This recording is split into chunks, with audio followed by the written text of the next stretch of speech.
Normalmente, esse tipo de escalada leva a uma invasão por terra, quando um país ataca outro, e faz isso ao longo da costa. E nós temos, mais ou menos, uns 2.440 quilômetros de litoral. Isso significa que há uma preparação para uma invasão terrestre. Os iranianos vão continuar com uma resposta olho por olho, não na mesma escala. Eles não têm o poder dos americanos, mas vão garantir que todo mundo sinta a dor junto com eles. E se for preciso, eles vão até Bab el-Mandeb.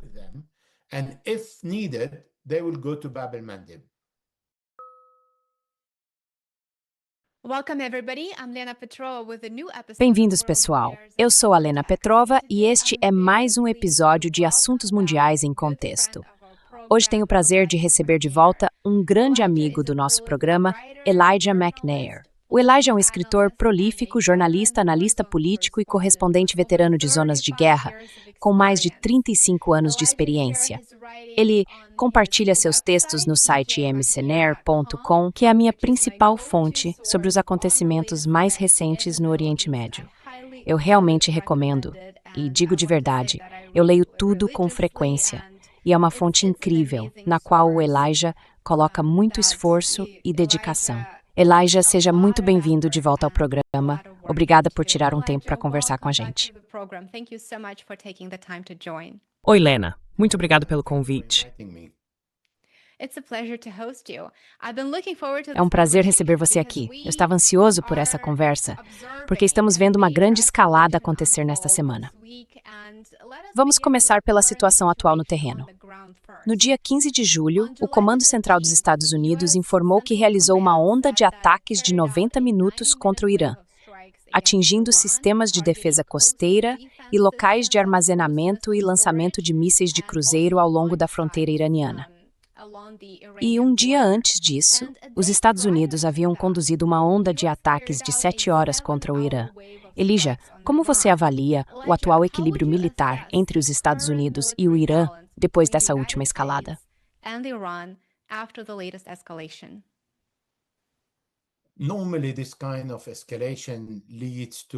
Normalmente, esse tipo de escalada leva a uma invasão terrestre.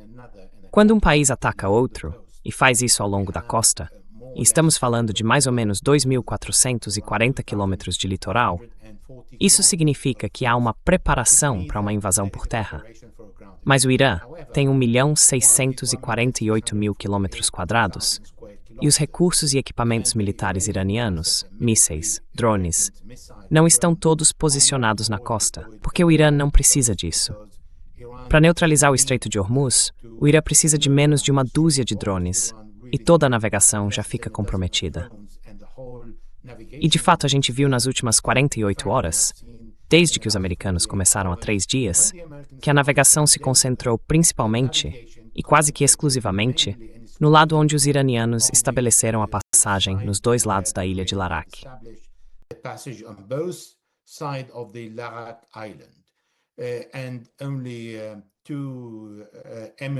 E apenas 2 petroleiros dos Emirados tentaram seguir pelo lado sul, em direção às águas de Omã, e foram atingidos e obrigados a voltar. Um dos navios chegou a afundar e está afundando lentamente na água. Por isso a gente vê que não é algo que o Irã precise fazer um grande esforço, ou muitos esforços, para bloquear a navegação no Estreito de Hormuz. Por outro lado, Donald Trump fala sobre uma invasão terrestre. Mas uma invasão terrestre significa tropas, significa soldados com os pés no chão. Isso é algo que os americanos podem fazer com muita facilidade, ocupar qualquer pequeno pedaço de terra no Irã. Mas e o custo disso? E manter essa ocupação? Por quanto tempo eles conseguiriam manter?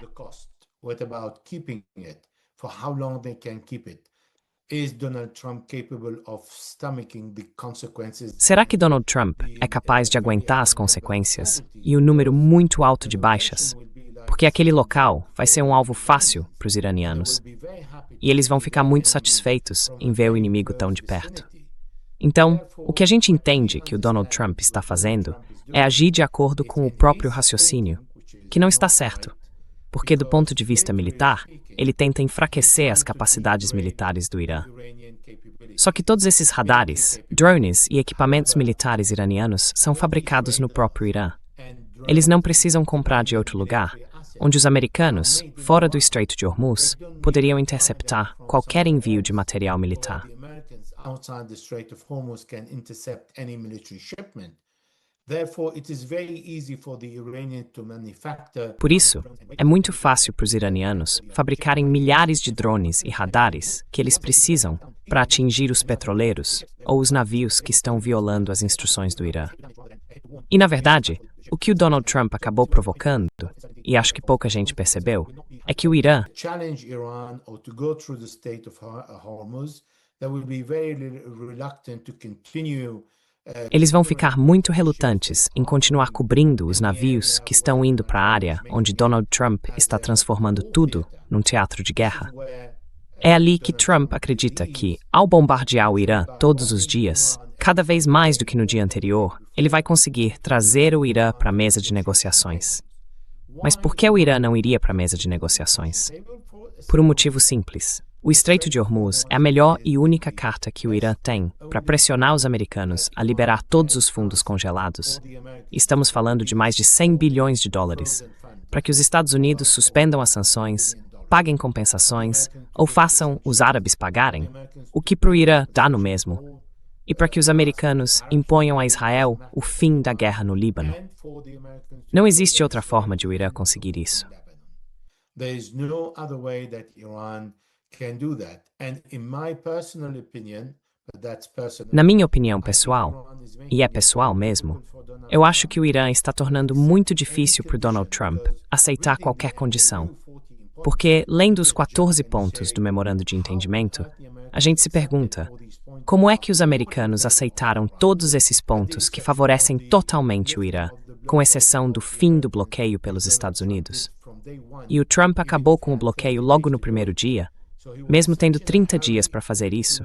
Ele estava com tanta pressa de reabastecer as reservas estratégicas de petróleo, de suspender o bloqueio, para que o Irã voltasse a vender petróleo e o preço caísse, que ele fez isso para compensar tudo que foi usado durante os 40 dias de conflito e o que veio depois, antes da assinatura do memorando.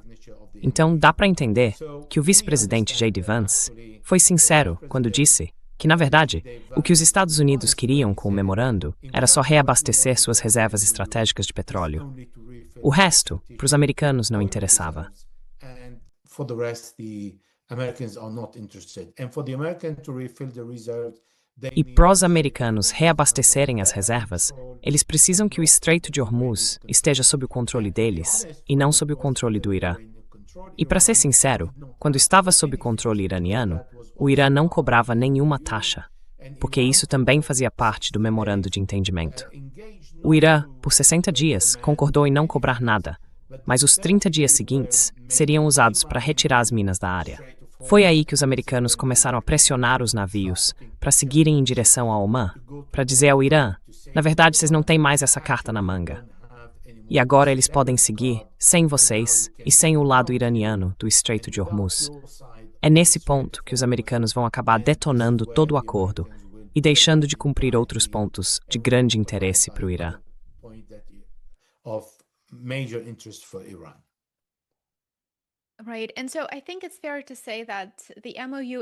Certo. Então acho que dá para dizer que o memorando de entendimento não está completamente morto. Claro, o vice-ministro das Relações Exteriores do Irã, Qasem Gharibabadi, anunciou que o Irã não está mais vinculado ao memorando no dia 14 de julho. E ele fez um anúncio bem interessante, na minha opinião. Ele disse, abre aspas, os Estados Unidos não apenas violaram o memorando. Com a ação desta noite, ele se referia ao bloqueio naval de Trump. O memorando está completamente morto. Fecha aspas. Ou seja, até aquele momento, o Irã vinha cumprindo as exigências do acordo e não atacava alvos americanos. Só respondia a ataques dos Estados Unidos. Elijah, como você acha que esse anúncio e essa espécie de desmantelamento total, a morte do memorando, por assim dizer, como você acha que isso vai mudar as táticas militares do Irã e também as do Hezbollah no sul do Líbano? E você espera ver o Ansar Allah no Iêmen se envolvendo de forma mais ativa no conflito, já que ele parece estar se ampliando?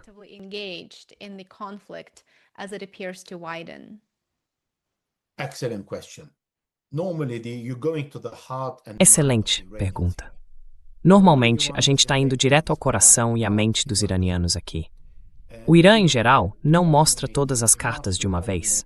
Se a gente olhar para 2018, em março daquele ano, quando Donald Trump rasgou o acordo nuclear, o JCPOA, que tinha sido assinado por Barack Obama em 2015, o Irã levou um ano inteiro, até março de 2019, para começar a sair do acordo. E aí começou a aumentar o número de centrífugas, a elevar o nível de enriquecimento e a introduzir centrífugas mais modernas para poder produzir uma quantidade maior de urânio do que a estipulada no JCPOA. Então, para o Irã, não há pressa. Se o outro lado está violando o acordo e não quer voltar, eles preferem mostrar ao mundo que esperaram, que deram tempo. E no fim das contas, se o outro lado insiste, aí eles simplesmente deixam de cumprir o acordo da mesma forma.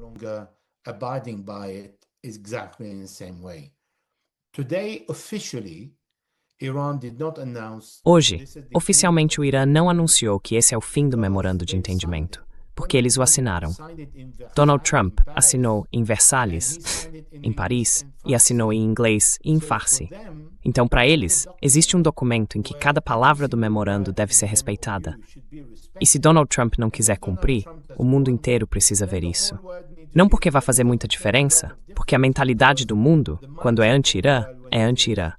O Irã pode dar cambalhotas, levantar a bandeira do direito internacional e mostrar um documento com a assinatura de Donald Trump, de Pezar Khan e do primeiro-ministro do Paquistão.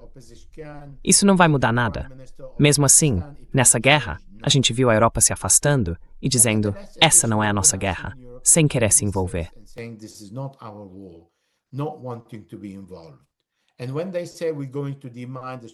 E quando disseram que iam controlar o Estreito de Hormuz, o Irã respondeu, não, obrigado, eu tenho meios para fazer isso sozinho, e recuou. Então a gente vê um cenário completamente diferente agora. Mesmo que a Europa e a OTAN estejam ajudando os americanos na parte logística, eles não estão participando de uma guerra como vimos em administrações anteriores, quando em toda a guerra americana, os aliados eram arrastados junto. Em 2003, no Iraque, os britânicos e os outros foram os primeiros a entrar. No Afeganistão, em 2002, foi a mesma coisa. Na Líbia, chegaram a disputar para ver quem ia ser o primeiro a pisar no terreno. E é aí que o Donald Trump, com todo o seu narcisismo, achou que podia ir na frente e que não precisava dos aliados.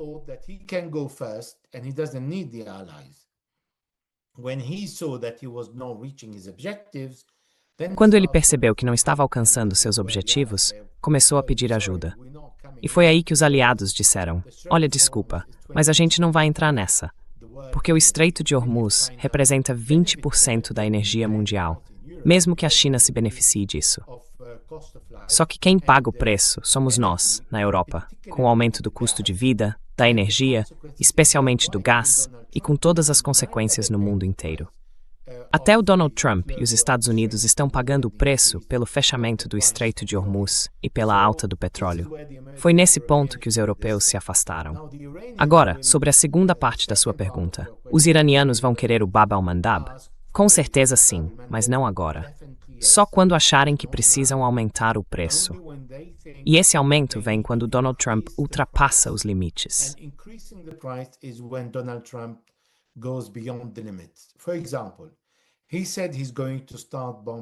Por exemplo, ele disse que vai começar a bombardear as pontes e a infraestrutura de energia. Se ele realmente fizer isso, esse é o limite do que o Irã pode aceitar. E em vez de começar a bombardear pontes no Oriente Médio, nos países do Golfo, é bem provável que eles partam para algo mais radical. A menos que já tenham na lista de alvos várias pontes que pretendem atingir. Com isso, o custo aumenta para os países do Golfo que abrigam bases americanas e de onde os Estados Unidos estão atacando. Quando os americanos usam os lançadores HIMARS, eles disparam de uma distância menor que 300 quilômetros. Quer dizer, o alcance máximo do HIMARS é de 600 quilômetros. Então, estão usando a partir do Kuwait, isso é óbvio. E os iranianos estão atingindo os ativos americanos no Kuwait.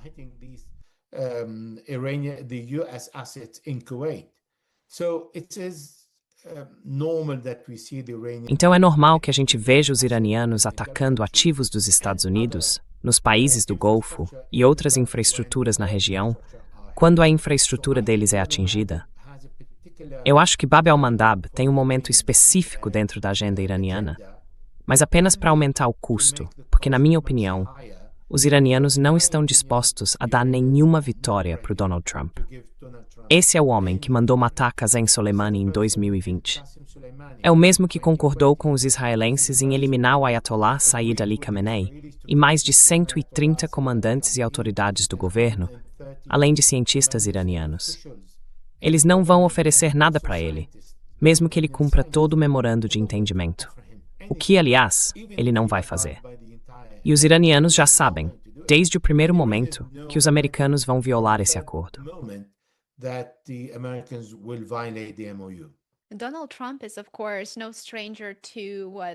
O Donald Trump, claro, não é nenhum estranho ao que os estrategistas militares chamam de armadilha de escalada. E ontem eu fiquei realmente chocado ao ouvir ele dizer, numa entrevista no dia 14 de julho, que os Estados Unidos, ou seja, nós, vão destruir a montanha onde fica um local nuclear. O nome dessa montanha me escapa agora. Se isso de fato acontecer, isso equivaleria a terrorismo nuclear. O que você acha dessa declaração? Mesmo que seja só uma ameaça, ele já prometeu antes destruir a civilização iraniana. E o mundo simplesmente ficou olhando, sem dizer muita coisa. Mas mesmo que seja só uma ameaça, é justo dizer que as palavras de qualquer presidente dos Estados Unidos devem ser levadas muito, muito a sério. E isso não é brincadeira.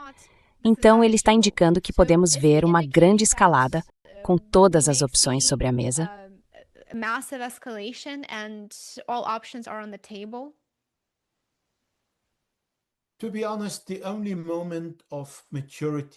Para ser sincero, o único momento de maturidade na política do Donald Trump que a gente viu foi quando ele concordou em assinar o memorando de entendimento. E nós dissemos, mesmo que o memorando seja totalmente favorável ao Irã, pelo menos, finalmente, o Donald Trump, o que é algo positivo, não negativo, entende suas limitações e que seus objetivos não são alcançáveis. E aí ele não conseguiu atingir esses objetivos. Ele só quer uma vitória. Quer poder dizer, eu consegui o que o Barack Obama não conseguiu, o que significaria que o urânio enriquecido seria adiado para 20 anos, em vez de 10. Porque o acordo nuclear, o JCPOA, foi assinado em 2015 e expira em 2025. Então ele poderia ter dito que foi ele quem renovou por mais 20 anos e que com isso alcançou alguma coisa.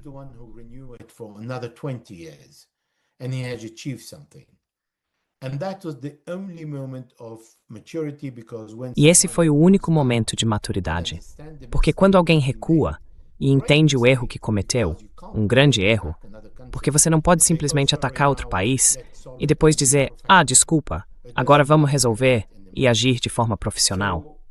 As coisas não funcionam assim no Oriente Médio. Então dissemos, ok, ele reconhece a própria limitação ao assinar um acordo.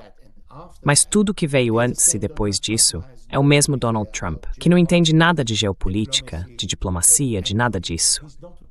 Ele não é um político. É uma pessoa teatral, que gosta, acho que é bem raro, nesses últimos 2 anos, o dia em que ele deixa de fazer uma coletiva de imprensa. Ele gosta de fazer várias no mesmo dia. He likes to have several press conferences in a day. And if he doesn't have a press conference, E quando ele não faz uma coletiva de imprensa, vai para Fox News e fala numa entrevista particular, só ele e o repórter. Ou seja, ele gosta de ser o centro das atenções o tempo todo.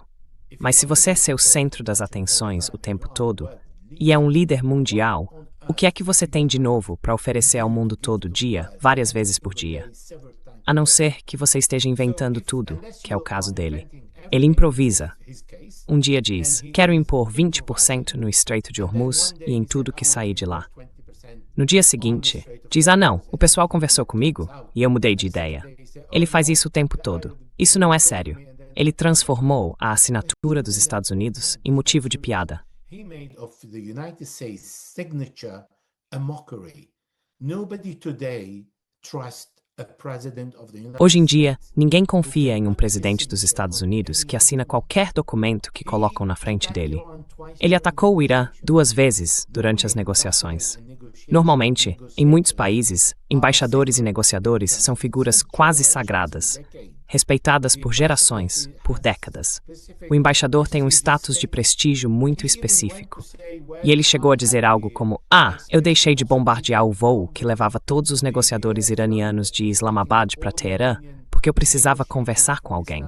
Quer dizer, isso não é a forma de um líder mundial falar. Isso é o tipo de coisa que um bandido de rua diria, ameaçando o dono de uma loja. Mas não é o que se espera de um líder mundial, ainda mais durante uma negociação. Então, é inevitável que ninguém no mundo confie em Donald Trump, especialmente os iranianos.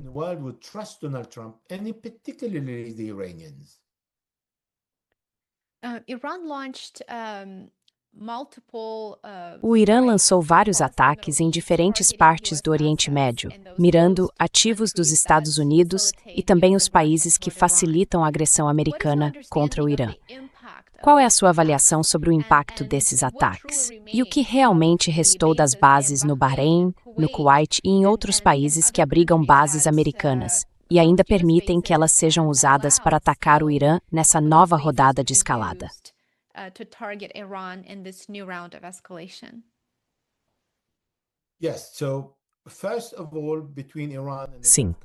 Então, antes de tudo, entre o Irã e os países do Golfo, esses países sempre odiaram o Irã profundamente. A diferença hoje é que eles o odeiam ainda mais, mas precisam lidar com ele, porque o Irã não foi derrotado. No passado, eles conspiravam contra o Irã porque recebiam todas aquelas bases americanas, e os Estados Unidos diziam a eles que o Irã era o demônio, o inimigo. Então precisavam se armar, precisavam se proteger. E, na verdade, esses países árabes perceberam com os próprios americanos que não conseguiram defender nem as suas próprias bases.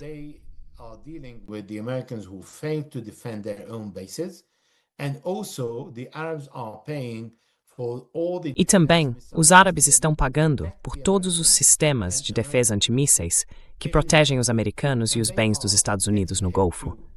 E eles também estão sendo atingidos. Por isso, hoje, os árabes entendem que, na verdade, geograficamente, o Irã não vai a lugar nenhum e que eles precisam continuar lidando com o próprio Irã a longo prazo.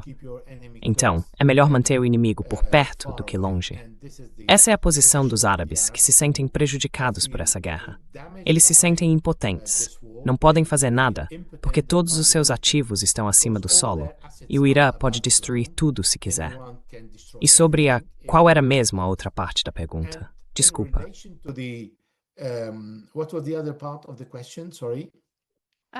Seu operacional, O ativo americano, sim. Então a quinta frota ainda está operando no Bahrein. Os sistemas HIMARS estão posicionados no Kuwait. Também há recursos nos Emirados. Existe uma base militar no Catar. E Donald Trump disse: temos muitas bases lá que nem mesmo os próprios países sabem que existem. Ele também afirmou que os Estados Unidos usam os aeroportos deles sem nem pedir permissão. Ou seja, ele já disse claramente: temos muitas bases nesses países e estamos usando os aeroportos deles. É por isso que a gente ouve falar que o aeroporto Al-Islam, no Kuwait, é bombardeado todos os dias, porque os americanos estão usando seus recursos dentro desses aeroportos civis. Como eles estão misturados com civis, têm hangares próprios, e os iranianos mostraram que, na verdade, estão bombardeando esses locais. Eles também estão bombardeando a Jordânia, porque é lá que fica a base dos caças F-35 e a maior parte dos sistemas Patriot usados para defender Israel.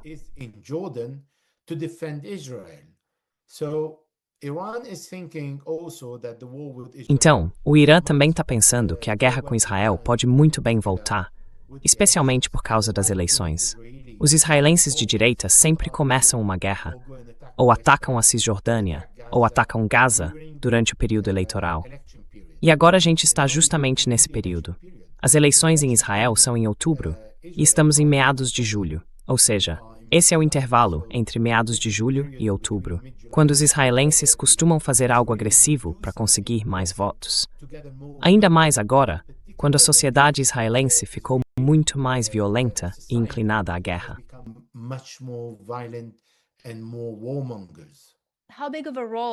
Na sua opinião, qual é o peso dos interesses israelenses na dificuldade ou talvez na falta de vontade do governo Trump em cumprir o memorando de entendimento que o próprio Trump assinou? MOU that Trump himself signed? Well, at the first beginning, we were told by the Bem, no começo, a administração americana nos disse que eles foram à guerra contra o Irã porque Israel iria de qualquer jeito e porque estavam respondendo a um pedido de Israel quando Israel acreditava que, em 3 ou 4 dias, conseguiria destruir o Irã. E foi aí que vimos um certo ressentimento de Donald Trump em relação a Benjamin Netanyahu, que demitiu o diretor do Mossad, porque o fracasso tem muitos pais, mas o sucesso nem tanto. Então alguém precisava pagar o preço. E em vez de Benjamin Netanyahu assumir a responsabilidade, ele demitiu o diretor do Mossad, com quem tinha ido a Washington e apresentado a Donald Trump, no dia 11 de fevereiro, um relatório explicando como seria fácil destruir o Irã e mudar completamente o sistema de governo do país.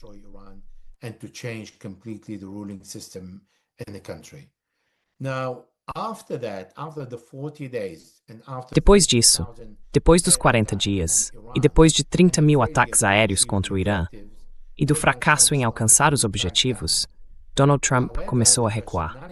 Mas a personalidade de Donald Trump, que também enfrentava as eleições de meio de mandato, não permite que ele encerre uma guerra sem uma vitória. Ele precisava de uma vitória que o Irã não estava disposto a lhe oferecer.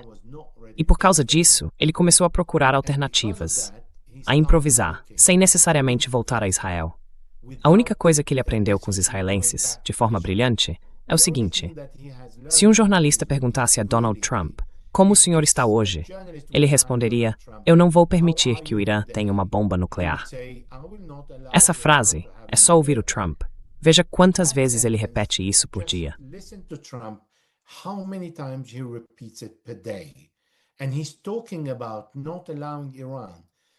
E ele está falando sobre não permitir que o Irã tenha uma bomba nuclear. A mesma que ele disse pra gente, em junho de 2025, que tinha completamente destruído.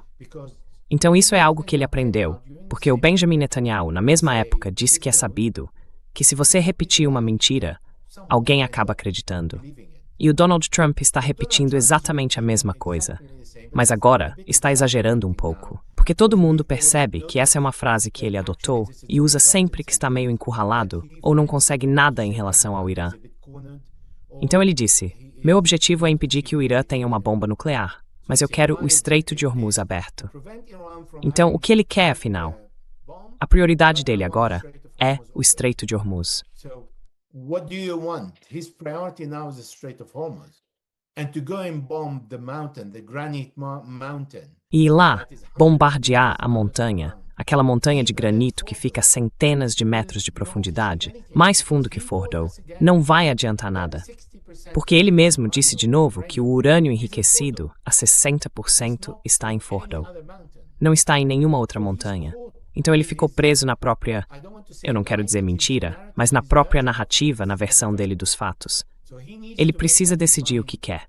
E o motivo de ele estar hoje nessa situação é que ele não tem uma vitória. Ele está praticamente implorando para o Irã aceitar alguma coisa, para poder sair disso e encerrar uma guerra que para ele parece não ter fim.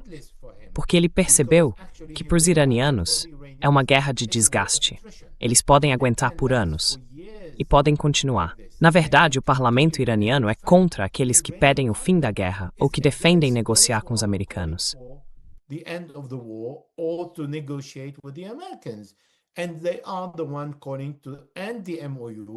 E são eles que estão pedindo o fim do memorando de entendimento e falando em ir para a guerra.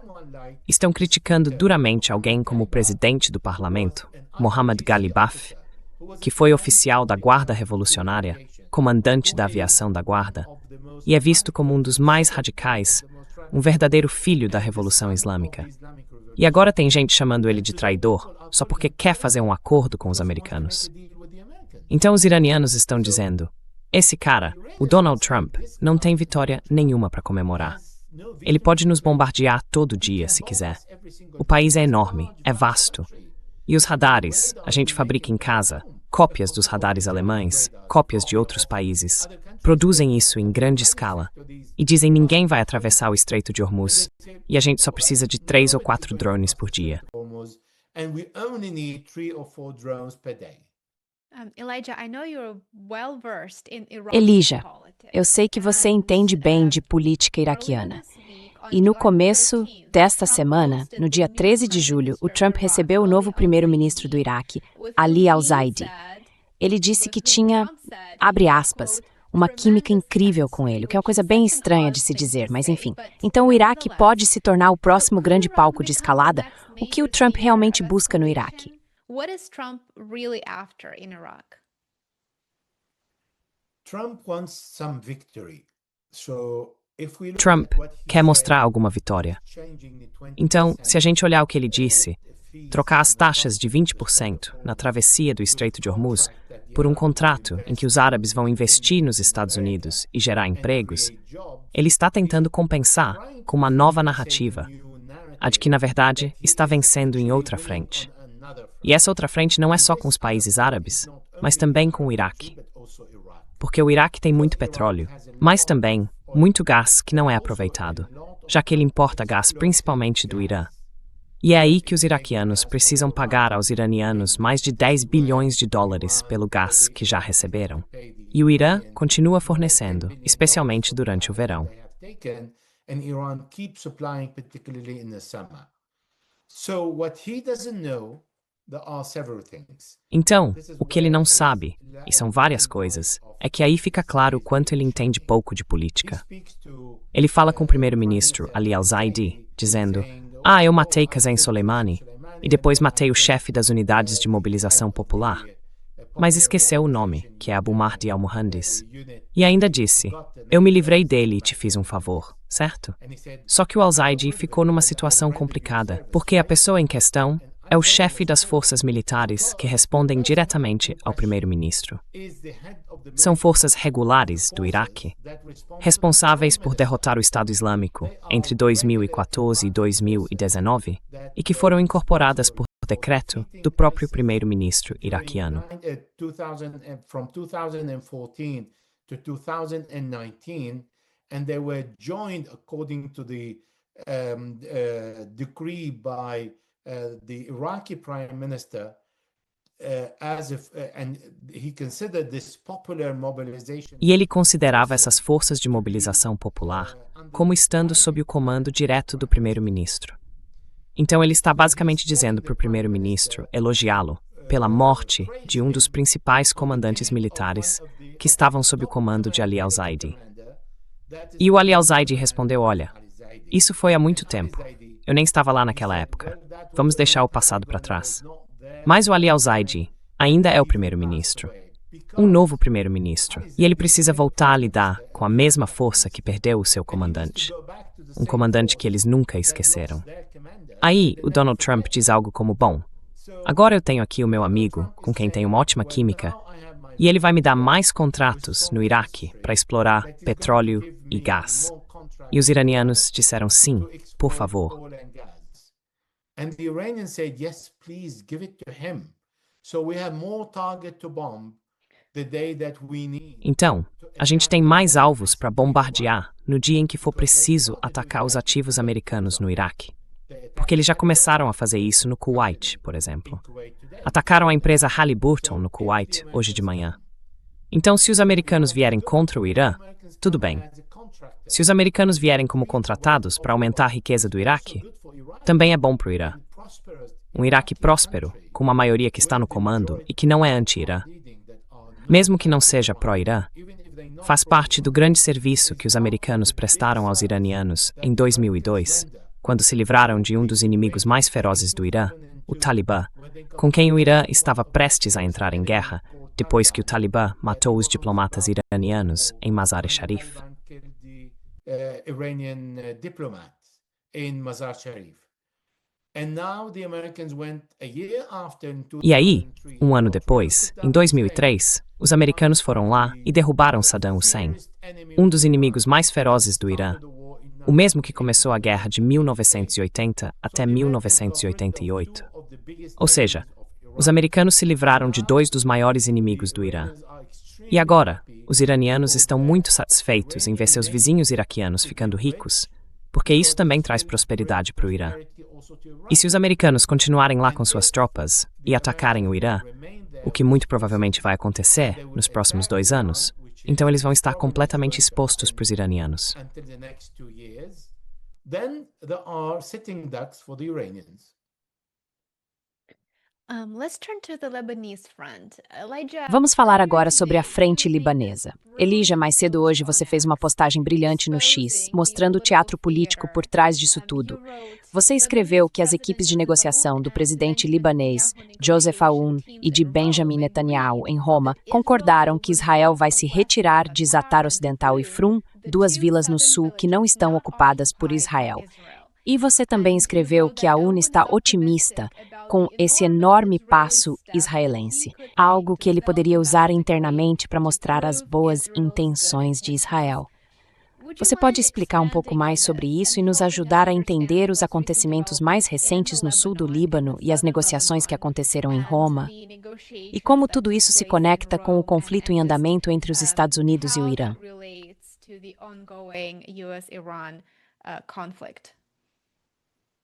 It is now more clear for many people in Lebanon. Agora está mais claro para muita gente no Líbano que o presidente Joseph Aoun, na verdade, foi impulsionado pelos americanos e pelos sauditas para ser eleito com uma agenda já pronta, um plano para fechar um acordo com os israelenses, um acordo de segurança. E na prática, o que ele fez foi prometer ao Hezbollah e ao Amal, os xiitas que votaram nele no parlamento, que não tomaria nenhuma decisão no governo sem o consenso de todas as religiões. É assim que as coisas funcionam no Líbano. Não é pela democracia, nem pela maioria. Porque democracia e maioria no governo não funcionam por um motivo simples. Os xiitas e os sunitas no Líbano representam pouco mais de 60% do país. In Lebanon represent a bit more than 60% of the country.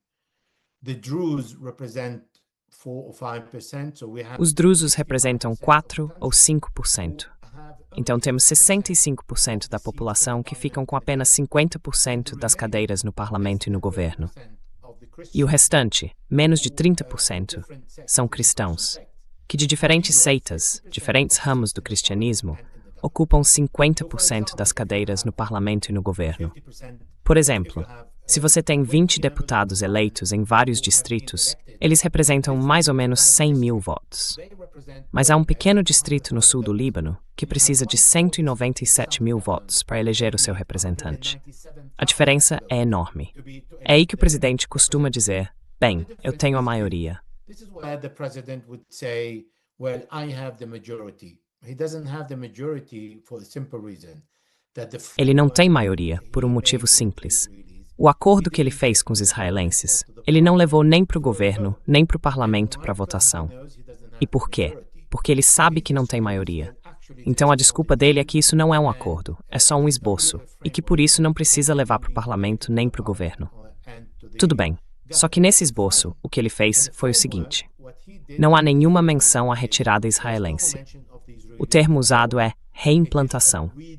E reimplantação pode significar mover as tropas do metro 0 para o metro 10, ou para o 1, ou para o 5. Mas isso não quer dizer sair do Líbano. Não tem prazo definido. Não diz quando. It doesn't have a time scale. It doesn't say when. And it says that this is E diz que essa é a pior parte. that the Israelis Os israelenses vão oferecer ao Líbano zonas piloto, tipo 2 vilas, essas vilas que eu mencionei, e querem que o exército libanês entre lá. Depois que o exército assumiu o controle, os israelenses teriam o direito de entrar e verificar se o exército libanês fez um bom trabalho ou não. Agora, presta atenção nisso. Os israelenses estão oferecendo vilas que eles não conseguiram ocupar. Zautar Ocidental. Eles estão fora da vila e, na verdade, nem chegam perto. E querem a colina de Ali Tahrir. Por quê? Porque não conseguiram entrar. Então o que eles querem é que o exército libanês entre, assuma o controle e depois eles venham verificar. Mas eles não dizem se concordam ou não com essa verificação. But they don't say if they agree or disagree on the verification. So they are occupying other places. Então, eles estão ocupando outros lugares dentro do território libanês e são eles que vão verificar o trabalho do Exército Nacional. Ou seja, o Exército Nacional vira um policial a serviço dos israelenses. Não tem como ser mais humilhante do que isso. O que o exército libanês está dizendo é: eu não vou entrar em confronto com o Hezbollah. E o Hezbollah disse, assim como fiz nos últimos 15 meses, durante o cessar-fogo que Israel não respeitou, eu entreguei todo o sul do rio Litani ao exército libanês, e isso é verdade. E Israel matou 513 libaneses durante o cessar-fogo, também é verdade. O exército libanês explodiu 5.000 depósitos e esconderijos de armas do Hezbollah ao sul do rio Litani, e isso também é verdade. Hezbollah weapons south of the Litani River, which is true. So when the Israelis occupied and moved in, Então, quando os israelenses ocuparam e avançaram, eles acharam que seria como um passeio. Entraram andando, sem encontrar resistência. E ficaram surpresos quando o Hezbollah reagiu rapidamente e os deteve. Detiveram porque, no fim das contas, o Hezbollah não é mais forte que o exército israelense, e nunca será. Mas pode aumentar o custo da presença das forças de ocupação. Esse é o objetivo da resistência. Agora os israelenses dizem, tudo bem, vamos tomar algumas vilas ao norte do rio Litani e outras ao sul do rio Litani. Mas o exército israelense não vai se retirar do sul do rio Litani. Eles ocupam 70 vilas. Se a cada 4 meses precisarem devolver apenas 2 vilas que não estão ocupadas, dá para imaginar quanto tempo levaria para se retirarem de 70 vilas.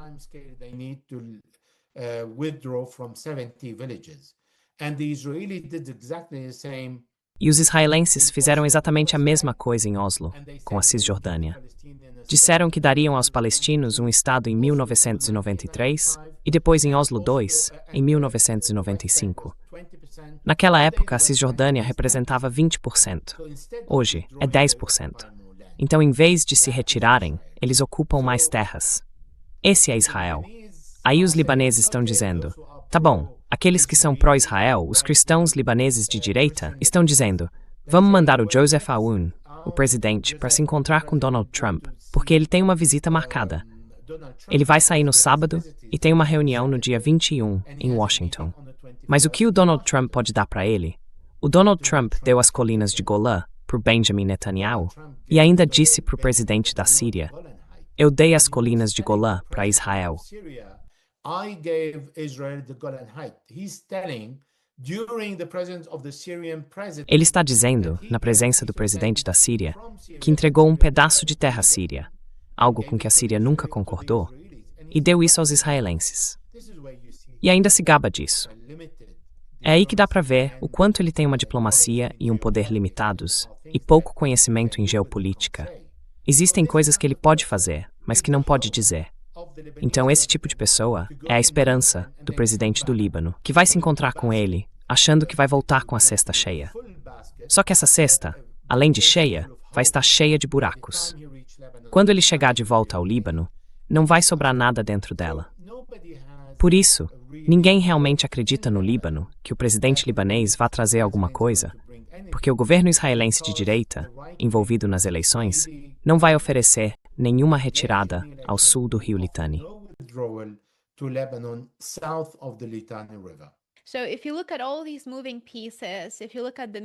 Então, se a gente olhar para todas essas partes em movimento, o aspecto militar, a retórica política e os objetivos estratégicos do Irã e do governo Trump, será que estamos caminhando para uma escalada maior? Ou existe algum sinal que indique uma possibilidade, uma esperança de encontrar uma saída, talvez voltar ao memorando de entendimento, ou chegar a um novo acordo que leve a um cessar-fogo e a algum tipo de caminho político daqui para frente?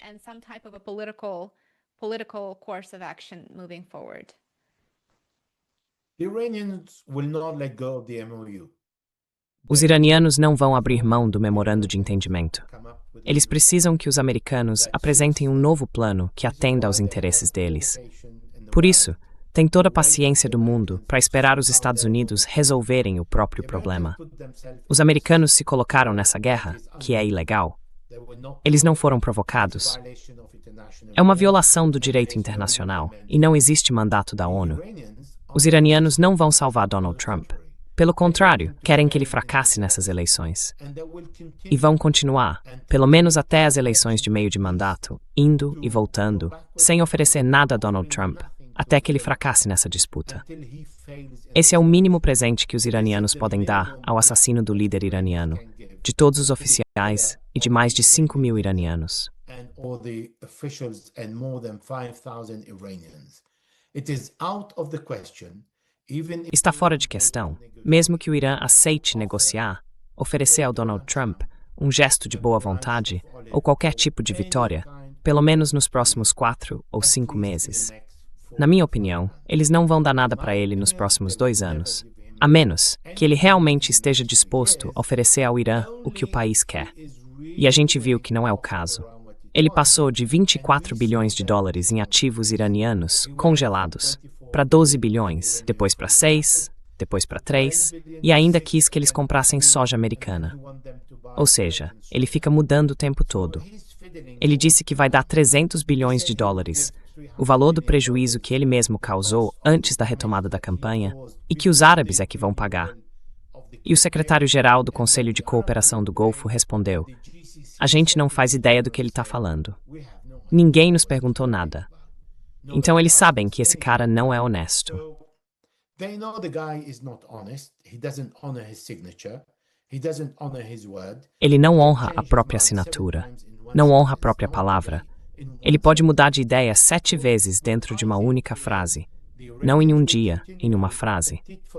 O que eu acho é que os iranianos vão continuar com uma resposta olho por olho, mas não na mesma escala. Eles não têm o poder dos americanos, mas vão fazer questão de que todo mundo sinta a dor junto com eles. E se for preciso, eles vão até Bab al-Mandab. É aí que a crise vai aumentar para os iranianos, com mais pressão da população ao redor do mundo, e o preço do petróleo vai subir a um nível fora de controle. Quando chegar a 150 dólares, é um patamar muito alto, porque o que aparece na tela é bem diferente do custo real do barril de petróleo no mercado. O custo real do barril é muito mais alto. In the market, the cost of the barrel of oil is much higher. Elijah, thank you so much for joining us today. And Elija, for such a muito obrigada por estar com a fascinating gente hoje e por essa conversa conversation. tão It always interessante. is with you, and I É always sempre assim com você appreciate e eu realmente these aprecio esses episódios em que você compartilha seu conhecimento e sua experiência sobre esse assunto. Eu recomendo muito que vocês sigam o Elijah no X e também deem uma olhada no site dele. Vou deixar os 2 links na descrição aqui embaixo. Elijah, foi um prazer. Muito obrigada por ter vindo. It has been a pleasure. Thank you so much for being here. É um prazer. It's my pleasure. Obrigado Thank pelo you for convite. inviting me.